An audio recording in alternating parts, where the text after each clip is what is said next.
नमस्कार दोस्तों, education power के इस प्लेटफॉर्म पर स्वागत है आप सभी का। आज है 9 फरवरी 2021 और हम डिस्कस करेंगे कुछ इंपॉर्टेंट करंट अफेयर्स को। यदि आप हमारे चैनल पर नए हैं तो हमारे चैनल को सब्सक्राइब कर लीजिए। चलिए शुरू करते हैं आज के पहले प्रश्न से। आज का पहला प्रश्न है, हाल ही में असोम माला परियोजना की शुरुआत किस राज्य में की गई है? ऑप्शन है बिहार, गुजरात, नागालैंड, असम। इसका आंसर हो जाएगा ऑप्शन 4 यानी कि असम राज्य में। तो हाल ही में असम राज्य में असोम माला परियोजना की शुरुआत की गई है। अभी असम राज्य में इसकी शुरुआत की गई है। तो चलिए इसके संदर्भ में कुछ मुख्य बातें हम लोग देखते हैं। कुछ मुख्य बातें इस प्रकार है। असोम माला परियोजना राज्य में कनेक्टिविटी को बेहतर बनाने के उद्देश्य से संचालित की गई है।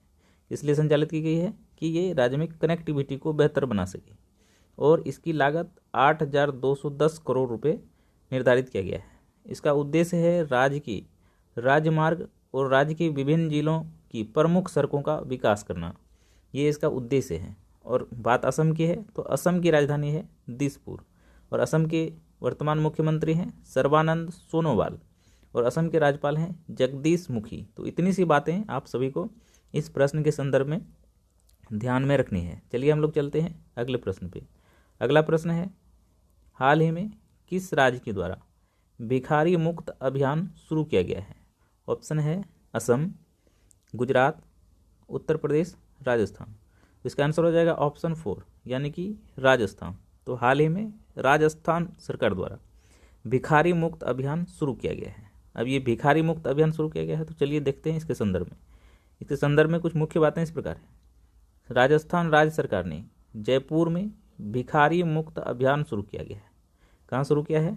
जयपुर में शुरू किया है। और इस अभियान के तहत राजस्थान कौशल और आजीविका निगम और सोपान institute of science technology and management के तहत संयुक्त प्रयासों से भिखारियों का पुनर्वास किया जा रहा है और उन्हें विभिन्न प्रशिक्षण, खेल, योग और कंप्यूटर आदि सिखाया जा रहा है ताकि उन्हें आत्मनिर्भरता प्रदान किया जा सके।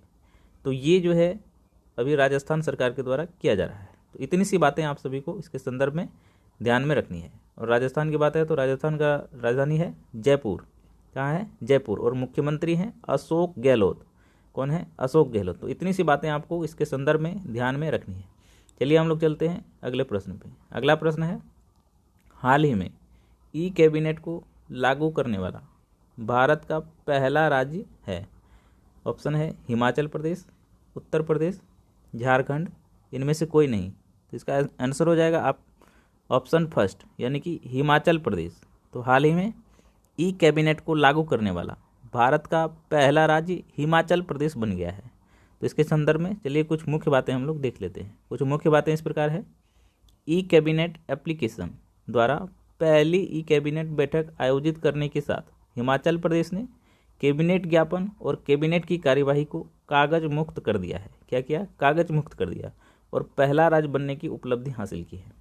हिमाचल प्रदेश की बात है तो हिमाचल प्रदेश की राजधानी है शिमला। कहाँ है? शिमला। और हिमाचल प्रदेश के मुख्यमंत्री हैं जयराम ठाकुर। हिमाचल प्रदेश के वर्तमान में राज्यपाल हैं बंडारू दत्तात्रेय। कौन है? बंडारू दत्तात्रेय।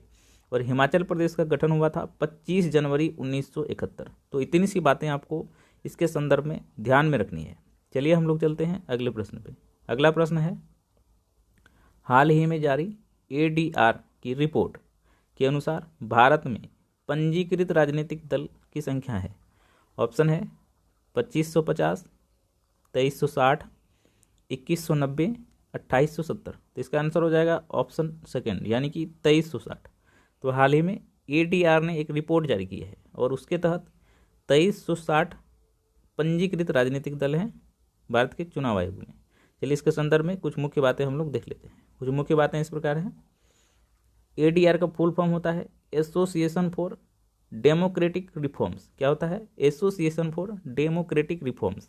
और हाल ही में मीडिया ने देश की पंजीकृत और गैर मान्यता प्राप्त राजनीतिक दलों से जुड़ी रिपोर्ट पेश की है। किसने पेश की है? ADR ने ये रिपोर्ट पेश की है। और इस रिपोर्ट के अनुसार देश में राजनीतिक दलों की संख्या 2010 के मुकाबले 2019 में दोगुनी हो गई है। कितनी हो गई है? दोगुनी हो गई है। और भारत में चुनाव आयोग में 2360 राजनीतिक दल पंजीकृत है। कितने दल पंजीकृत है? 2360, और इनमें से 97% अपरिचित है। क्या है? अपरिचित है। तो इतनी सी बातें आप सभी को ध्यान में रखनी है। चलिए हम लोग चलते हैं अगले प्रश्न पर। अगला प्रश्न है, हाल ही में किसके द्वारा कश्मीर अमेरिकी दिवस घोषित किया गया है?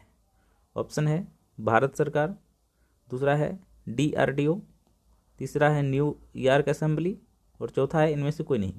इसका आंसर हो जाएगा ऑप्शन थर्ड, यानी कि न्यूयॉर्क असेंबली। तो हाल ही में न्यूयॉर्क असेंबली द्वारा कश्मीर अमेरिकी दिवस मनाने की घोषणा की गई है। अब चलिए इसके संदर्भ में कुछ मुख्य बातें हम लोग देख लेते हैं। कुछ मुख्य बातें इस प्रकार हैं, संयुक्त राज्य अमेरिका की न्यूयॉर्क असेंबली ने प्रतिवर्ष 5 फरवरी को कश्मीर अमेरिकी दिवस मनाने की घोषणा की है। क्या किया है? कश्मीर अमेरिकी दिवस मनाने की घोषणा की है। और 5 फरवरी को ही पाकिस्तान में भी कश्मीर एकजुटता दिवस के रूप में मनाया जाता है। कब मनाया जाता है? 5 फरवरी को। और पाकिस्तान में भी मनाया जाता है कश्मीर एकजुटता दिवस के रूप में।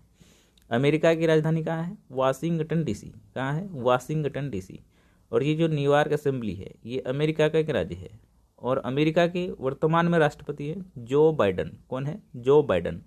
तो इतनी सी बातें आपको इस प्रश्न के संदर्भ में ध्यान में रखनी है। चलिए हम लोग चलते हैं अगले प्रश्न पर। अगला प्रश्न है, हाल ही में चर्चा में रहे युद्ध अभ्यास 20 का संबंध किस सैन्य अभ्यास से है? ऑप्शन है भारत अमेरिकी सैन्य अभ्यास, भारत रूस सैन्य अभ्यास, भारत वियतनाम सैन्य अभ्यास, या इनमें से कोई नहीं। इसका आंसर हो जाएगा ऑप्शन फर्स्ट, यानी कि भारत अमेरिकी सैन्य अभ्यास। तो हाल ही में चर्चा में रहे युद्ध अभ्यास 20 का संबंध है भारत अमेरिकी सैन्य अभ्यास से, और ये जो है अभी वर्तमान में 8 फरवरी से शुरू हुआ है। तो चलिए इसके संदर्भ में कुछ मुख्य बातें हम लोग देख लेते हैं। कुछ मुख्य बातें इस प्रकार है, भारत अमेरिकी के बीच संयुक्त सैन्य अभ्यास युद्ध अभ्यास 20 के नाम से जाना जा रहा है, और 8 फरवरी से राजस्थान राज्य के बीकानेर जिले के महाजन फील्ड से, कहाँ से? महाजन फील्ड से फायरिंग रेंज से शुरू हुआ है। तो इतनी सी बातें ध्यान में रखनी है। और यह अभियान जो है अभ्यास संयुक्त राष्ट्र के जनादेश के साथ आतंकवाद निरोध पर भी केंद्रित होगा। किस पे केंद्रित होगा? आतंकवाद निरोध पर भी केंद्रित होगा। तो इतनी सी बातें आप सभी को इसके बीच याद रखनी है। चलिए हम लोग चलते हैं अगले प्रश्न पर। अगला प्रश्न है, वर्ष 2021 में संयुक्त राष्ट्र पर्यावरण महासभा, कौन? संयुक्त राष्ट्र पर्यावरण महासभा के किस सत्र का आयोजन किया जाएगा? ऑप्शन है 5वां, चौथा, छठा, इनमें से कोई नहीं। इसका आंसर हो जाएगा ऑप्शन फर्स्ट, यानी कि 5वां। तो हाल ही में वर्ष 2021 में संयुक्त राष्ट्र पर्यावरण महासभा के 5वें सत्र का आयोजन किया जाएगा। चलिए इसके संदर्भ में कुछ मुख्य बातें हम लोग देख लेते हैं। कुछ मुख्य बातें इस प्रकार है, वर्ष 2021 में संयुक्त राष्ट्र पर्यावरण महासभा के 5वें सत्र का आयोजन होगा। क्या होगा? 5वें सत्र का आयोजन किया जाएगा। और यह आयोजन UNEP यानी यूनाइटेड नेशन इन्वायरमेंट प्रोग्राम के तहत 22 और 23 फरवरी 2021 को किया जाएगा। और UNEP का फुल फॉर्म होता है यूनाइटेड नेशन एनवायरनमेंट प्रोग्राम। क्या होता है? United nation environment program. और UNEP की बात है तो UNEP की स्थापना हुई थी 5 जून 1972 को। कब हुई थी? 5 जून 1972 को हुई थी। और UNEP के अध्यक्ष हैं इंगर एंडरसन। कौन है? Inger Anderson. और वर्तमान में इसका मुख्यालय है नैरोबी, केन्या। कहाँ है? नैरोबी, केन्या में। तो इतनी सी बातें आपको इस प्रश्न के संदर्भ में ध्यान में रखनी है। चलिए हम लोग चलते हैं अगले प्रश्न पे। अगला प्रश्न है, हाल ही में चर्चा में रहे जायद अवार्ड फॉर ह्यूमन फ्रेटर्निटी पुरस्कार। कौन सा? जायद अवार्ड फॉर ह्यूमन फ्रेटर्निटी पुरस्कार 2021 किसे प्रदान किया गया है? ऑप्शन है एंटोनियो गुटेरस, सस्मिता लंका, नरेंद्र मोदी, इनमें से कोई नहीं। इसका आंसर हो जाएगा ऑप्शन फर्स्ट, यानी कि वर्तमान में एंटोनियो गुटेरस को जायद अवार्ड फॉर ह्यूमन फ्रेटर्निटी पुरस्कार 2021 प्रदान किया गया है। चलिए इसके संदर्भ में कुछ मुख्य बातें हम लोग देख लेते हैं। कुछ मुख्य बातें इस प्रकार है, हाल ही में higher committee for human fraternity HCHF के द्वारा संयुक्त राष्ट्र के महासचिव एंटोनियो गुटेरस को जायद अवार्ड फॉर ह्यूमन फ्रेटर्निटी पुरस्कार 2021 से सम्मानित किया गया है। और संयुक्त राष्ट्र संघ की स्थापना कब हुई थी? 24 अक्टूबर 1945 को। कब हुई थी? 24 अक्टूबर 1945 को।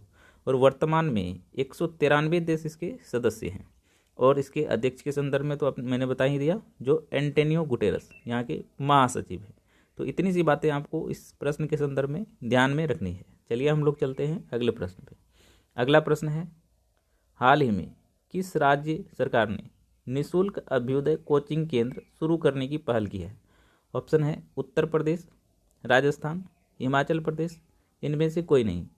तो राज्य सरकार ने निःशुल्क अभ्युदय कोचिंग शुरू करने की पहल की है।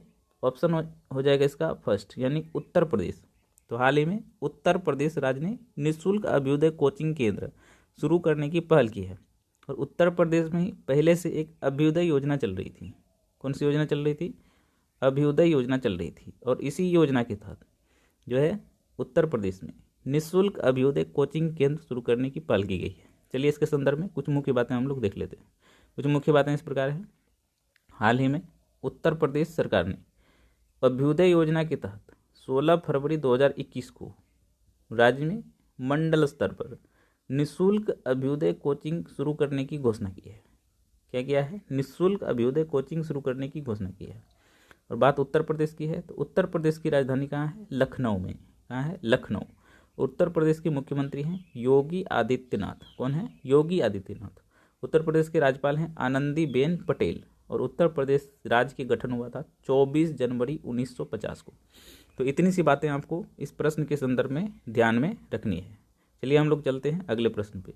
अगला प्रश्न है, हाल ही में किसे UN पर्यावरण प्रवर्तन पुरस्कार 2021 प्राप्त हुआ है? ऑप्शन है एंटोनियो गुटेरेस, सस्मिता लंका, ऋषभ पंत, इनमें से कोई, यानी कि सस्मिता लंका। तो हाल ही में UN पर्यावरण प्रवर्तन पुरस्कार सस्मिता लंका को दिया गया है। चलिए इसके संदर्भ में कुछ मुख्य बातें हम लोग देख लेते हैं। कुछ मुख्य बातें इस प्रकार हैं।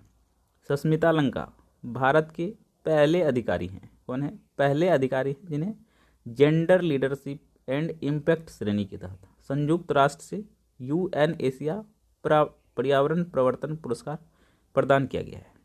सस्मिता लंका कटक में अथगढ़ में प्रभागीय वन अधिकारी हैं। ठीक है, क्या है? कटक में है और अथगढ़ में प्रभागीय वन अधिकारी हैं। संयुक्त राष्ट्र की बात है तो संयुक्त राष्ट्र की स्थापना हुई थी 24 अक्टूबर 1945 को। कब हुई थी? 24 अक्टूबर 1945 को। और इसमें वर्तमान सदस्यों की संख्या है 193। इसके महासचिव कौन है? Antonio Guterres.